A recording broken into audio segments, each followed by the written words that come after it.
ये कहानी है हमारे दोस्तों की, मेरी, ऋतिक की और दीपिका की। हम तीनों ने अपनी 12वीं के बाद एक नई दुनिया का सफर शुरू किया था, लेकिन एक ट्रिप ने हमारे जीवन को बिल्कुल अलग मोड़ पर ला दिया। यह है एक ऐसी कहानी जहां दोस्ती, प्यार और कुछ अनजाने रास्ते मिलते हैं। एक ऐसे घर की कहानी जहां न सिर्फ दिल मिलते हैं, बल्कि कुछ ऐसे राज भी सामने आते हैं जो हम सोच भी नहीं सकते थे।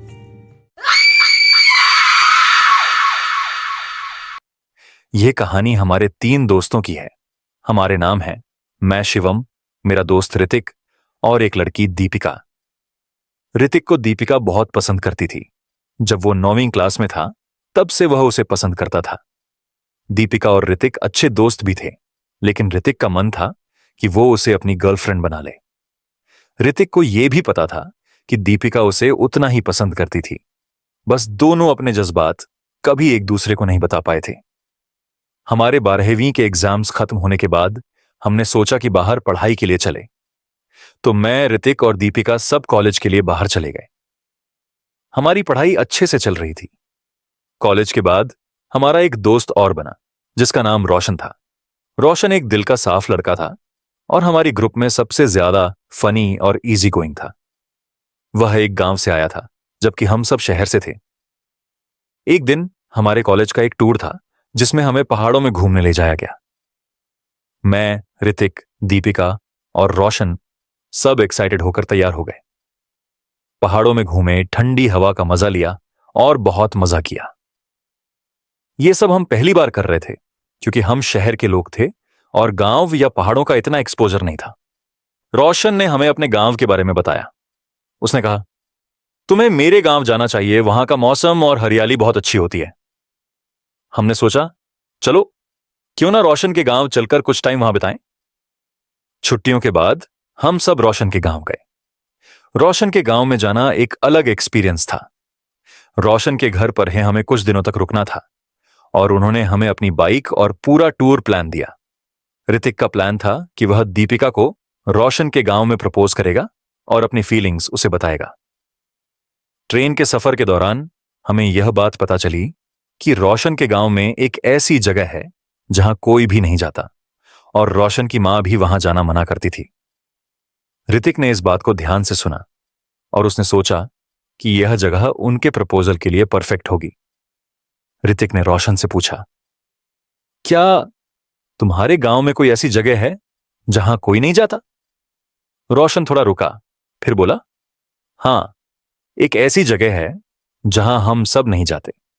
मेरे मां पापा ने हमेशा उस जगह के बारे में मना किया है, लेकिन मुझे पता नहीं क्यों। ऋतिक ने कहा, तो हम वहां जाएंगे, कोई बात नहीं। रोशन ने मना किया, लेकिन ऋतिक और मैंने कहा, कोई बात नहीं, हम वहां जाएंगे। सुबह होने तक हमने रोशन के गांव के दर्शन किए और रोशन ने हमें बाइक पर घुमाया। हमारे साथ दीपिका और ऋतिक भी थे और हमने गांव के हर कोने में मस्ती की। फिर जब हम एक शिव मंदिर गए, तो वहां के पंडित जी से हमने उस पुरानी जगह के बारे में पूछा। पंडित जी ने हमें कहा कि वहां जाना खतरनाक हो सकता है। अगर जाना हो तो अपने साथ एक हनुमान चालीसा जरूर ले जाना। हम सब ने तय किया कि हम शाम को वहां जाएंगे, जैसे पंडित जी ने कहा। लेकिन रोशन ने फिर से मना किया, लेकिन ऋतिक ने कहा, हम जाएंगे, कुछ भी हो जाए। रात को हम सब वहां पहुंच गए और ऋतिक ने दीपिका को प्रपोज किया। दीपिका ने उसका प्रपोजल एक्सेप्ट किया और दोनों खुश हो गए। लेकिन कुछ ही देर बाद चीजें बदल गईं।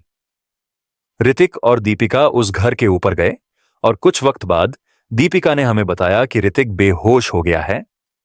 हम सब डर के मारे उनके पास गए और देखा कि ऋतिक ठीक था, लेकिन उसका बर्ताव बहुत अजीब हो गया था। दीपिका को समझ नहीं आया कि क्या हो रहा था। फिर नीचे से कोई अजीब सी हंसी सुनाई दी। हम सब डर गए, लेकिन हमें याद आया कि हमारे पास हनुमान चालीसा थी। लेकिन ऋतिक से एक गलती हो गई थी। वह अपना हनुमान चालीसा गिराने से वहां ले आया था और फिर उस घर में वह गिरी हुई। उसके बाद ऋतिक का बर्ताव और भी अजीब हो गया। हम सब तुरंत रोशन के साथ उस शिव मंदिर गए और पंडित जी ने ऋतिक को पूरा सफाई और गंगा जल दिया। पंडित जी ने हमें बताया कि अब सब कुछ ठीक हो जाएगा, लेकिन उस घर में वापस मत जाना, क्योंकि वहां कुछ भटकती आत्माएं हैं जो हमारे ऊपर अपना असर डाल सकती हैं। हमें यह सब बात बताकर हम डर के मारे वापस अपने कॉलेज चले आए। रोशन की मम्मी ने हमें वह पुरानी कहानी सुनाई कि उस घर में एक लड़का और लड़की की लव मैरिज थी, लेकिन एक दिन उन दोनों के बीच बड़ी लड़ाई हुई थी और लड़के ने लड़की को मार दिया था। तब से कोई भी लड़का लड़की का जोड़ा उस घर के आसपास नहीं जाता। हमारी कहानी भी यहीं खत्म होती है।